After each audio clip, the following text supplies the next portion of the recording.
মশলা মাখানো হচ্ছে একটা দুর্দান্ত লম্বা ইলিশের পিস। যারা একটু দূরে রয়েছেন আমি তাদের জন্য সেই মহাভারতের সঞ্জয়ের মতো একটু ধারাভাষ্য করছি।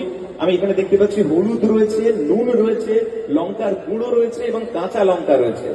আমাদের এই স্পেশাল নন স্ট্রাইকার দিদির ইনস্ট্রাকশন অনুযায়ী ভালো করে হলুদ, নুন এবং শুকনো লঙ্কা গুঁড়ো মাখিয়ে নেওয়া হলো। দাদা খুব কমফোর্টেবলি গোটা বিষয়টাকে মাখিয়ে ফেললেন ইলিশের গায়ে, এবং তারপর এদিকে ধোঁয়া উঠতে আরম্ভ করেছে ইলিশ প্যাকেট তেল থেকে, এবং তার মধ্যে ছেড়ে দেওয়া হলো এই ইলিশ মাছ। আরো একবার জোরে হাততালি আমাদের সঙ্গে যারা আছেন।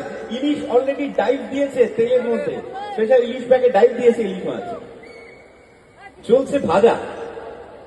আমি ভাবতে পারছি না যে সামনে যারা আছেন তারা একটু পরে আর ছবি তুলতে পারবে না। ইলিশের গন্ধ এমন নাকের মধ্যে যাবে, এই সাংঘাতিক ব্যাপার হবে।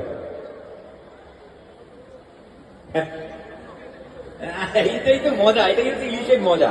গন্ধ নাকে গেলেই একবারে খিদেতে পেট চুই চুই করতে থাকে।